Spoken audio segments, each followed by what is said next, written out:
ത്രിയേക ദൈവത്തിന് സ്തുതി. യോഹന്നാൻ എഴുതിയ സുവിശേഷം 21 അധ്യായം 15 മുതൽ 19 വരെയുള്ള വാക്യങ്ങളിൽ നിന്നാണ് ധ്യാനിക്കുന്നത്. യേശു കർത്താവ് തൻ്റെ ശിഷ്യന്മാർക്ക് സ്നേഹച്ചൂടിൽ വേവിച്ചു വെച്ച പ്രാതൽ കഴിപ്പിച്ച് ശീമോൻ പത്രോസിനെ പുതിയൊരു ജീവിതത്തിൻ്റെ ചുവടുകളിലേക്ക് കരം പിടിച്ചുയർത്തുന്ന, ഇനി നിനക്ക് ഒരുപാട് ദൂരം നടക്കാനുണ്ട് എന്ന് ഓർമ്മിപ്പിച്ചെടുക്കുന്ന സ്നേഹത്തിൻ്റെയും പ്രതീക്ഷയുടെയും അനുതാപത്തിൻ്റെയും ദുഃഖത്തിൻ്റെയും ഒക്കെ രുചിയും മണവുമുള്ള ഒരു രംഗത്തെയാണ് ഈ വേദഭാഗത്തിൽ രേഖപ്പെടുത്തിയിരിക്കുന്നത്. അവർ പ്രാതൽ കഴിച്ച ശേഷം യേശു ശീമോൻ പത്രോസിനോട്, യോഹന്നാൻ്റെ മകനായ ശീമോനെ, നീ ഇവരിൽ അധികമായി എന്നെ സ്നേഹിക്കുന്നുവോ എന്ന് ചോദിച്ചു. അതിന് അവൻ, ഊവ് കർത്താവേ, എനിക്ക് നിന്നോട് പ്രിയമുണ്ട് എന്ന് നീ അറിയുന്നുവല്ലോ എന്ന് പറഞ്ഞു. എൻ്റെ കുഞ്ഞാടുകളെ മേയ്ക്ക എന്ന് അവനോട് പറഞ്ഞു. വാക്യം 15. ഉള്ളിൽ സ്നേഹമുണ്ടെങ്കിൽ അത് വെളിപ്പെടുത്തേണ്ടതുണ്ട് എന്ന് ഓർമ്മിപ്പിക്കുന്ന ചോദ്യോത്തരങ്ങളാണ് ഈ വാക്യത്തിൻ്റെ ഉള്ളടക്കം. സ്നേഹം ഉള്ളിലുണ്ടാവണം, അതെപ്പോഴും വെളിപ്പെടുത്തേണ്ടുന്നതുമാണ്. വെളിപ്പെടുത്താത്ത സ്നേഹം ഗുണപരമല്ല എന്ന് തോന്നിയിട്ടുണ്ട്. പത്രോസിന് യേശു കർത്താവിനോട് സ്നേഹമുണ്ട് എന്നറിയാം. കർത്താവ് ഉയർത്തെഴുന്നേറ്റു എന്ന് കേട്ടിട്ടും കണ്ടിട്ടും പിന്നെ ആ പഴയ പണിയിലേക്ക് മടങ്ങിപ്പോയതിനാൽ പത്രോസിൽ യേശുവിനോടുള്ള സ്നേഹം അത് വെളിപ്പെട്ട് കിട്ടുന്നുണ്ടാവില്ല. അതുകൊണ്ടാവണം കർത്താവ് പത്രോസിനെ അരികിൽ ചേർത്ത് നിർത്തി, ശീമോനെ, നീ ഇവരിൽ അധികമായി എന്നെ സ്നേഹിക്കുന്നുവോ എന്ന ചോദ്യം ചോദിക്കാൻ ഇടയാകുന്നത്. ചോദ്യത്തിലും സ്നേഹമുണ്ട്, ഇരുവരുടെയും ഉള്ളിലും സ്നേഹമുണ്ട്. ചോദ്യം കേട്ട നേരത്ത് തന്നെ പത്രോസ് ഊവെന്ന് ഉത്തരം ഉച്ചരിച്ചിട്ടുമുണ്ട്. മാത്രമല്ല, കർത്താവേ, എനിക്ക് നിന്നോട് പ്രിയമുണ്ട് എന്ന് നീ അറിയുന്നുവല്ലോ എന്നുകൂടെ പത്രോസ് കൂട്ടിച്ചേർത്ത് പറയുന്നുണ്ട്.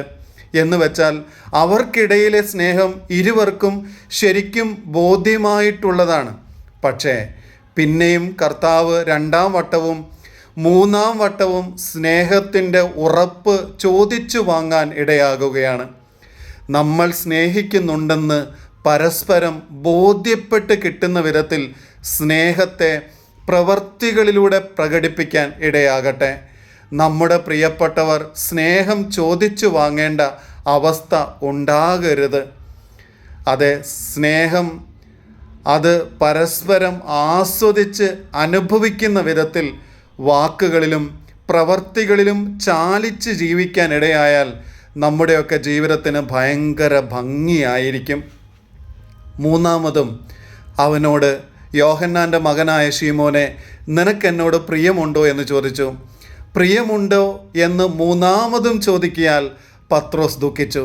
കർത്താവെ, നീ സകലവും അറിയുന്നു എന്ന് അവനോട് പറഞ്ഞു. യേശു അവനോട്, എൻ്റെ ആടുകളെ മേയ്ക്ക. വാക്യം 17. സ്നേഹം ഒരു വട്ടം മാത്രം പ്രകടിപ്പിക്കാനുള്ളതല്ല, അത് പിന്നെയും ആവർത്തിക്കപ്പെടേണ്ടതുണ്ട് എന്നതിന് കർത്താവ് മാതൃകയാകുകയാണ്. ഗലീല കടൽപ്പുറത്ത് മീൻ പിടിച്ചുകൊണ്ടിരുന്ന ശീമോനെയും കൂട്ടരെയും യേശു കർത്താവ് മനുഷ്യരെ പിടിക്കാനുള്ള നിയോഗം നൽകി സ്നേഹത്തിൻ്റെ വലയിൽ ആക്കിയതാണ് ഒരു വട്ടം.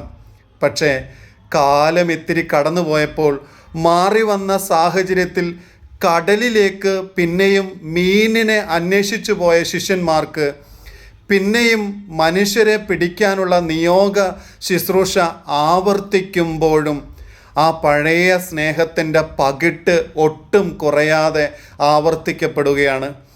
പണ്ടൊരു വട്ടം സ്നേഹം പ്രകടിപ്പിച്ചു എന്നുള്ളതുകൊണ്ട് എൻ്റെ ഊഴം കഴിഞ്ഞു എന്ന് കരുതുകയല്ല, പിന്നെയോ വേണ്ടി വന്നാൽ അതേ രംഗത്തെ തന്നെ ആവർത്തിക്കാൻ ഇടയാകണം എന്നുള്ളതാണ് ഈ വരി തരുന്ന പാഠം.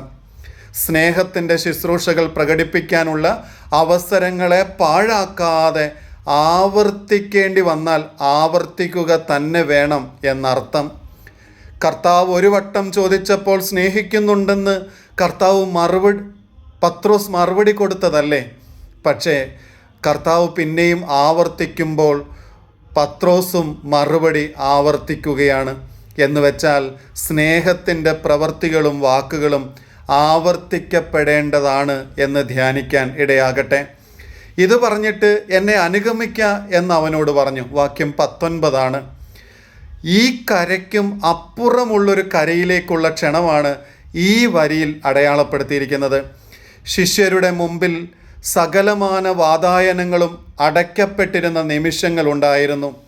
ജീവിതം വഴിമുട്ടിപ്പോയ നേരത്ത് ഒന്നും ചെയ്യാതിരിക്കുന്നത് ഒട്ടും അഭികാമ്യമല്ല എന്ന് കരുതി അറിയാവുന്ന ആ പഴയ പണിയിലേക്ക് പോയതാണ്. പക്ഷേ ഒരു ചെറിയ മീന് പോലും പിടിക്കാനാവാതെ കടലിലും പരാജയപ്പെട്ട് നിൽക്കുന്നവരുടെ മുമ്പിലേക്കാണ് ഒരു പ്രാതലിൻ വിരുന്നൊരുക്കി കാത്തിരിക്കുന്ന കർത്താവിനെ കാണുന്നത്. അതെ, നമുക്കൊരു കർത്താവുണ്ട്. കരയിലും തോറ്റു, കടലിലും തോറ്റു എന്നൊക്കെ തോന്നുന്നുണ്ടാവാം. അല്ല, ഒരിക്കലും വിചാരിച്ചിട്ടില്ലാത്ത ഒരു കര നമ്മെ കാത്തിരിപ്പുണ്ട്. ഒരു കര മാത്രമല്ല, അതിനുമപ്പുറം ധാരാളം കരകളും ഉണ്ടെന്ന് വിചാരിക്കാം.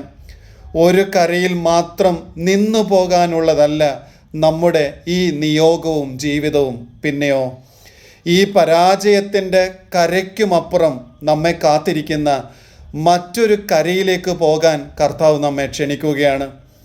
അവിടെ കരുതലിൻ കരം കൊണ്ടൊരു വിരുന്നും ഒരുക്കപ്പെട്ടിട്ടുണ്ട്. ആവേശത്തോടെ അവനെ അനുഗമിക്കാൻ ഇടയാകട്ടെ എന്ന് പ്രാർത്ഥിച്ച് അവസാനിപ്പിക്കുകയാണ്. ആമേൻ.